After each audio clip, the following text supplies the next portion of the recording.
Nouvel invité à mes côtés dans cette édition spéciale de Smart Bourse depuis la convention Patrimonia qui se tient cette semaine à Lyon. C'est la directrice générale déléguée du groupe Harvest, Delphine Asséraf. Bonjour Delphine. Bonjour. Merci beaucoup d'être avec nous. On va parler bien sûr des enjeux de l'IA pour l'industrie du conseil en gestion de patrimoine. Mais je voulais quand même prendre quelques instants pour revenir sur cette crise majeure que le groupe Harvest a traversée en début d'année, qui a été résolue depuis, Delphine. Mais justement, a posteriori, quels sont les grands enseignements que vous retirez de cette crise pour le groupe Harvest, mais j'ai envie de dire pour l'ensemble de l'industrie également? Alors effectivement, comme vous le dites, cette crise est derrière nous. Mais pour autant, je pense que chacun se souviendra de ce 27 février, lorsque la cyberattaque a démarré, que ce soit nos clients qui ont été évidemment impactés, mais aussi nos collaborateurs, pour qui c'était la première attaque. Ouais. Et là, effectivement, après le choc, la nécessité de rebond et forcément le retour d'expérience. Et aujourd'hui, plusieurs mois après, c'est vrai que nous, on a souhaité s'inscrire dans un partage de cette expérience pour faire en sorte qu'on travaille collectivement à la résilience de l'écosystème de la gestion de patrimoine. Donc c'est vrai qu'on partage avec les grandes institutions, les autorités de tutelle, mais aussi nos clients, ce que nous avons appris, la force du collectif. Et là, je tiens à remercier à la fois nos clients, mais aussi nos partenaires qui nous ont aidés à sortir plus vite de la crise. Et ce qui est important, c'est que chacun comprenne comment est-ce qu'on peut anticiper ce type de crise qui paraît presque aujourd'hui incontournable, malheureusement, compte tenu de tout ce que nous entendons. Donc on se place véritablement dans un partage, dans une transparence avec chacun pour essayer en tout cas de se préparer au mieux et d'aider le monde de la gestion de patrimoine. Ça a permis une prise de conscience collective de place, Delphine, vous le pensez? Parce que c'est vrai que ces attaques cyber, elles sont récurrentes, pas chez Harvest bien sûr, mais des hôpitaux, des institutions sont visées en permanence par des cyberattaques. Est-ce qu'il y a une prise de conscience collective dans votre industrie liée à l'événement que vous avez traversé? Je le crois. Ouais. Je crois que vraiment tout le monde a pris conscience des enjeux, des risques. Moi, j'ai été très touchée, et je tiens à le dire, par aussi le soutien de l'administration publique et des autorités, et qui nous ont vraiment aidés. Et c'est là où j'ai pris conscience de la qualité des personnes qui avaient dans ces services.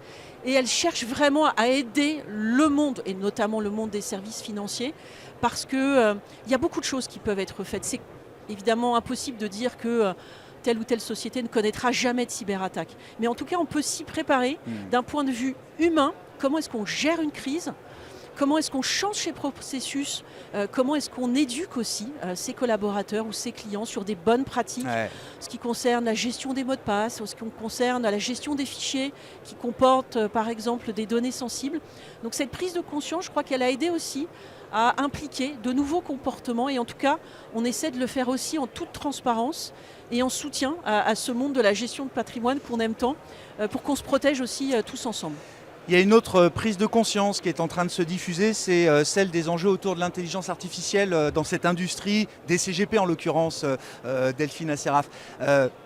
Comment l'IA est en train de bouleverser ces métiers du conseil en gestion de patrimoine, et évidemment quelle est la place d'Harvest dans cette diffusion des outils fondés sur l'IA et les nouveaux développements d'intelligence artificielle? Alors c'est vrai que vous avez un studio au plein milieu de Patrimonia, donc je pense que comme moi vous regardez le nombre de stands qui parlent d'intelligence artificielle. Ouais. Aujourd'hui c'est une réalité.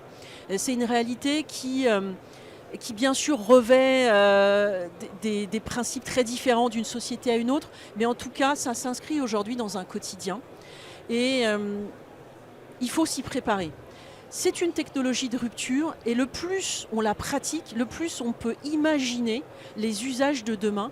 Et donc moi je ne peux qu'encourager, parce que évidemment ça va tellement vite, les évolutions technologiques vont tellement vite, que c'est en touchant du doigt, en testant jour après jour, qu'on se rend compte ce que ça peut changer dans notre pratique au quotidien. Et c'est vrai que nous, on essaie vraiment d'anticiper ces tendances. Moi, je crois que ça peut changer énormément de choses, à la fois dans tout ce qui est gestion un peu administrative, et c'est une réalité, notamment c'est les CGP. C'est quoi, 30-40% de leur temps parfois? au moins 30%, Au moins et 30%. parfois jusqu'à 50% du temps. Et donc tout ce qui peut servir à automatiser les choses, par exemple comment est-ce qu'on peut lire plus facilement des documents, comment est-ce qu'on peut faire des contrôles plus facilement, c'est du temps de gagner qui peut se déporter sur plus de conseils. Donc ça, je dirais, sur l'allègement de toute la partie administrative. Le deuxième sujet qui pour moi est important, c'est la personnalisation.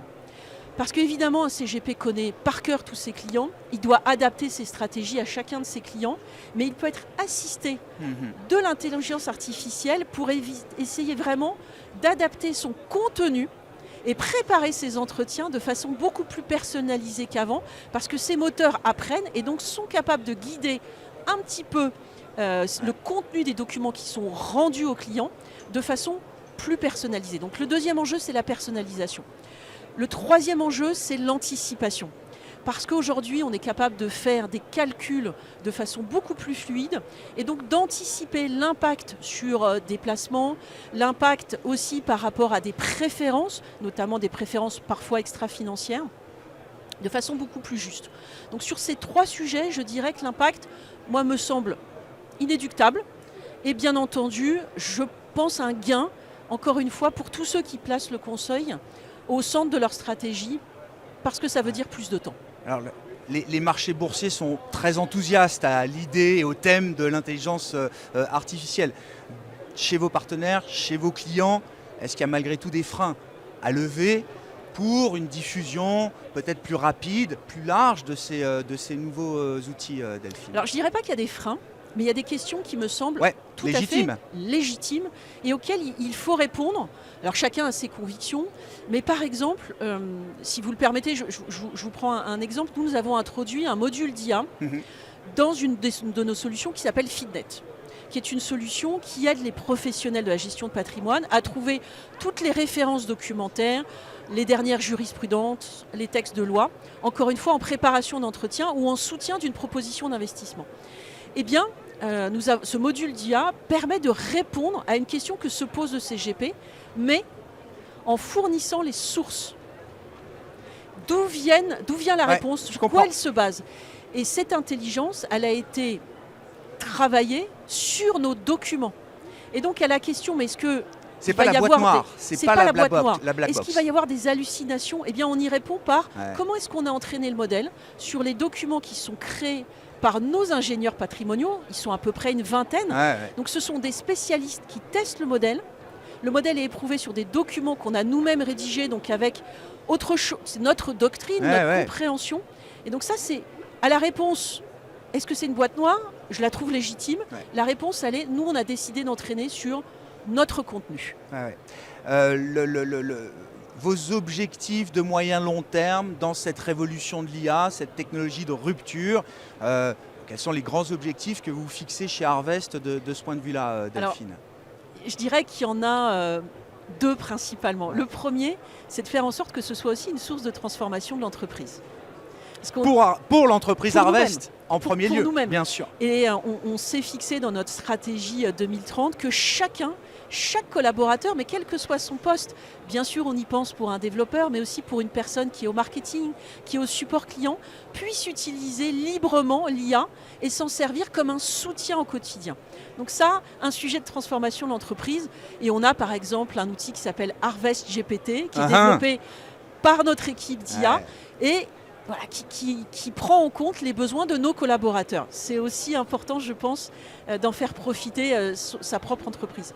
Et puis le deuxième sujet, c'est comment est-ce qu'on le rend au service de nos clients, mais sur toute notre gamme produit. L'objectif, c'est que ce soit sur l'ensemble de la suite logicielle, avec deux préoccupations, la satisfaction client, faire en sorte que vraiment nos clients soient encore plus heureux d'utiliser nos outils parce que l'IA facilite leur usage, et puis l'efficacité opérationnelle.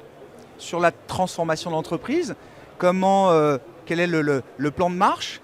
Il faut des référents dans l'entreprise, des ambassadeurs qui vont eux-mêmes diffuser l'IA auprès de leurs collègues. Comment on s'assure justement de cette diffusion qui transforme les métiers de l'entreprise? C'est exactement ça. Il faut des ambassadeurs. C'est ça, des prescripteurs. Des prescripteurs, et il faut montrer.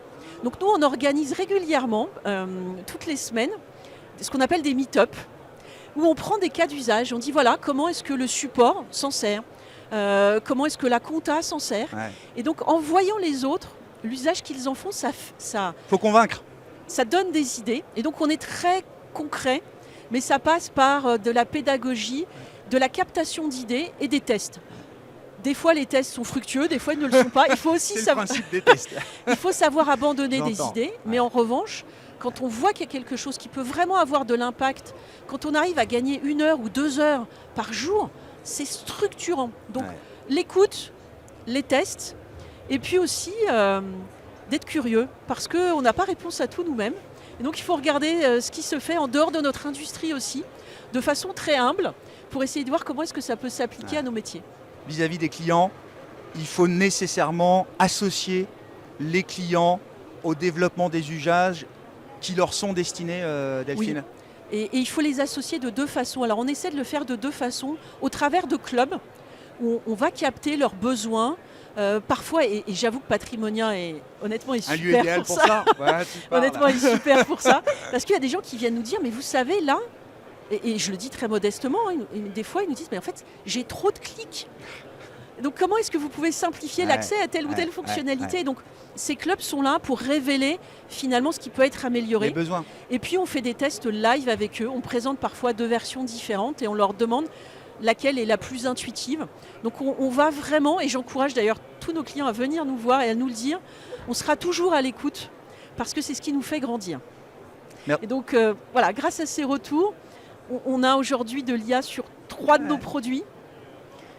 J'espère que demain, ça sera sur tous. l'ensemble de la gamme. Voilà, C'est exactement. l'objectif. Merci Exactement. beaucoup Delphine. Merci à vous. Delphine Asseraf qui venait nous parler de la diffusion de l'IA dans les métiers de la gestion de patrimoine et dans la transformation des entreprises.